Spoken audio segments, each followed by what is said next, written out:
કે દાદા રખેવાળ છે, દાદા રક્ષક છે અને દાદા પોષક પણ છે. એ હું તમારી નમારી રક્ષા કરે છે. જે રામની રખેવાળી કરી શકતો હોય આપણી તો કરી શકે ને, કરી શકે ને. કે લંકાની અંદર ભયંકર યુદ્ધ હાલતું હતું અને રાવણની સેના ધીરે ધીરે કરીને પરાજિત થવા માંડી.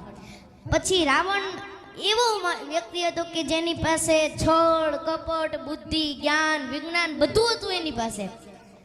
અને રાક્ષસો હોય ને એ જાજા પડતા છળ કપટ જ કરે.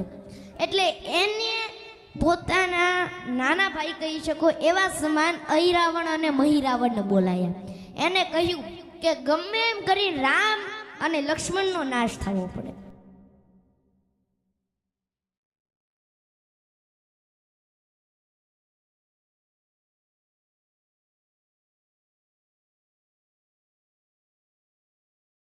અને પછી અહિરાવણ અને મહિરાવણ, એમાંથી મહિરાવણ એક જ એવો હતો કે જે વિભીષણનું રૂપ ધારી શકતો હતો, બાકી કોઈ વિભીષણનું રૂપ ન ધારી શકે. એટલે સંધ્યાનો સમય થયેલો, યુદ્ધ વિરામ થઈ ગયેલું, આવો ટાઈમ થઈ ગયેલો, બધા સૂઈ ગયેલા, પ્રભુજી પણ સૂઈ ગયેલા. એવામાં હનુમાનજી મહારાજ ખુદ જે રામ ભગવાનની જે કુટીર છે, ઝૂંપડી છે, એની રક્ષા કરવા ફેરો લગાવતા હતા. આપણે કહે ને રક્ષા કરે છે, એવી રીતે એ રક્ષા કરતા હતા. એવામાં મહિરાવણે વિભીષણનું રૂપ ધારણ કરી અને આવ્યો.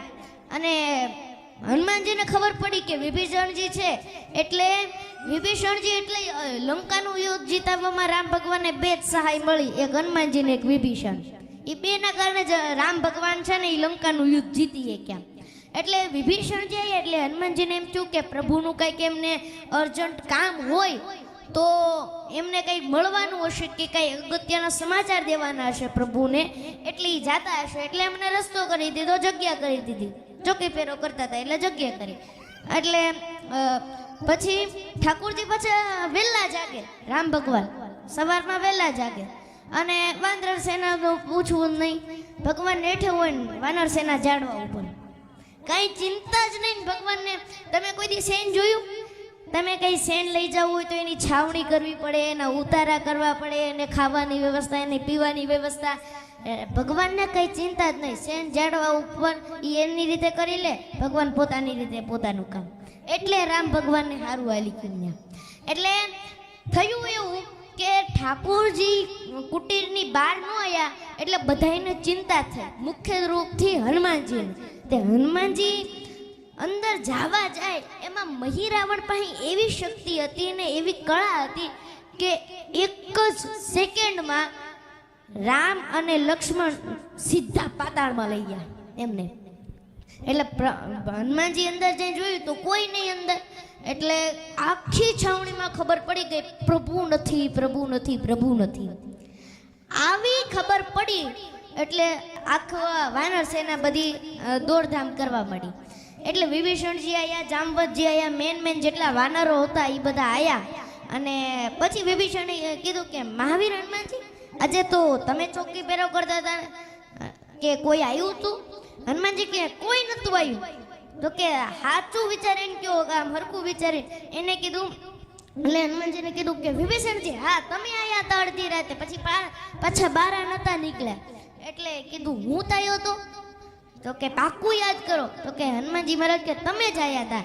એટલે વિભીષણને તરત માઇન્ડ દોડાયું અને ખબર પડી ગઈ કે મારું રૂપ તો માત્ર અહિરાવણ અને મહિરાવણ જ ધરી શકે છે. એટલે હનુમાનજીને કહ્યું કે જાઓ હનુમાનજી મહારાજ, તમે જાઓ, પ્રભુને બચાવો. એક અહિરાવણ અને મહિરાવણ મારું રૂપ ધારી શકે છે અને એ પ્રભુને ચોક્કસ પાતાળમાં લઈ ગયા હશે. એટલે હનુમાનજી તરત ગયા પાતાળમાં, કારણ કે ખબર પડી ગઈ કે એની રાજધાની ન્યા છે. એટલે હનુમાનજી મહારાજ ગયા. એવામાં એના જેવો એક બીજો વાંદરો સામે મળ્યો. એને કીધું તારું નામ શું? તો કે મારું નામ મકરધ્વજ. તાર બાપનું નામ? તો કે મહાવીર હનુમાન. હનુમાનજી મારા ચિંતામાં પડ્યા. એટલે એક તો અહીંયા બ્રહ્મચારિણી વાળા પત્ની ના દીકરો ક્યાંથી હમો મળ્યો? અને આ અત્યારે છે ને આ જગતની અંદર સૌથી મોટી ખાણ ઓળખાણની જ છે. હનુમાનજીને એમ છું કે ઓલાને પૂછ્યું કે આ દુનિયામાં તું કયા હનુમાનજીની વાત કરે છે? તો કે આ દુનિયામાં એક જ હનુમાનજી છે. તો હનુમાનજી કે કયા? તો કે રામ ભક્ત હનુમાન, અંજની સુત હનુમાન. એને કીધું કે તાર બાપાએ તે કોઈ દી તાર બાપાને જોયા? તો કે ના ના, પણ મારી મમ્મીએ જોયા છે.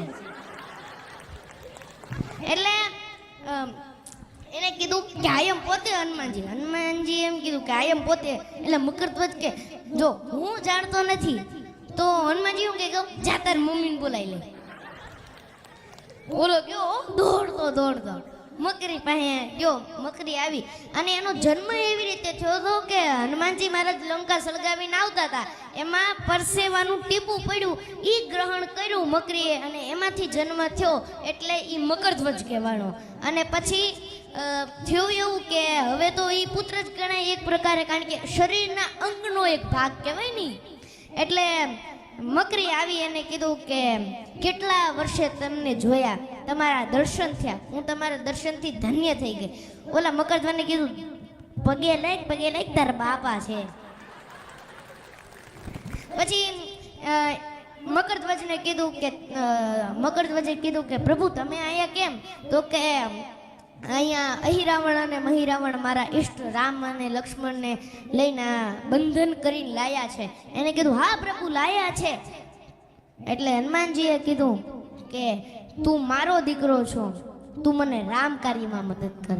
એટલે મકરધ્વજે કીધું કે શું કે હું પણ એક વફાદાર સેવક છું. જેમ તમે રામની ડેલીએ ઉભા રહ્યો છો ને, એમ હું અહિરાવણ અને મહિરાવણની ડેલીએ ઉભો રહ્યો છું. હું મારા બાપનું ક્યારેય નામ ન લજાવું.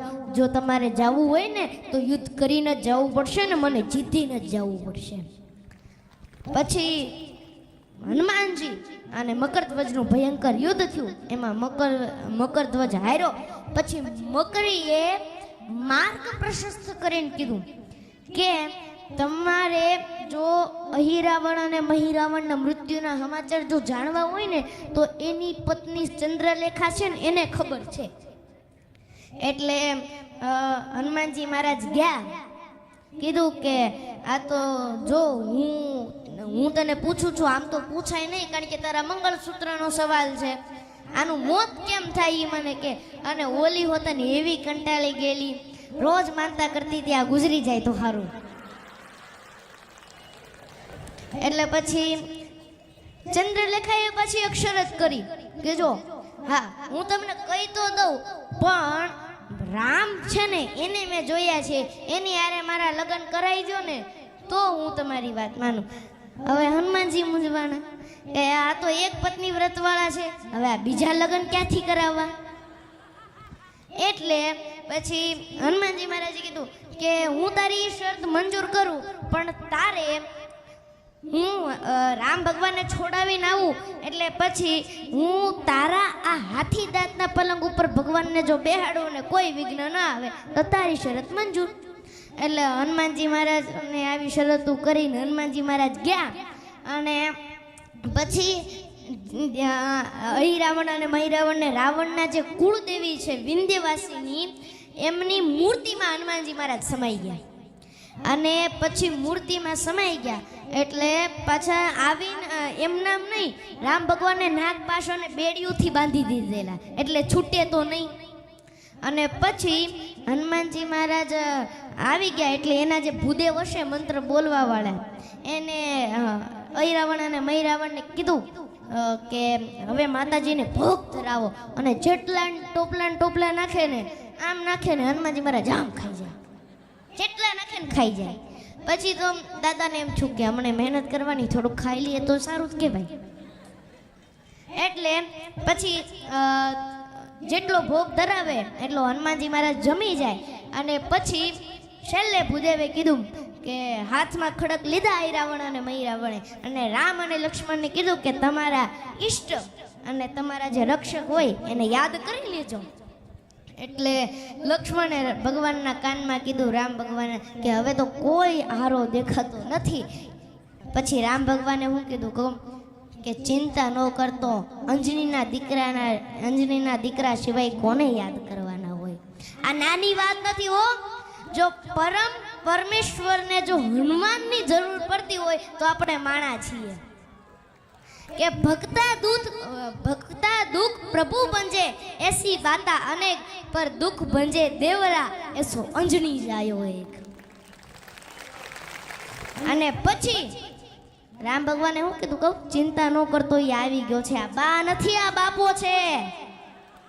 એટલે લક્ષ્મણજી આ મૂર્તિને સામું જોયું ને તો હનુમાનજી મહારાજે આમાં આખા કરી એટલે ખબર પડી ગઈ કે હવે વાંધો નહીં. અને જેવા ઓલા ખડક લઈ અને મારવા જાય તા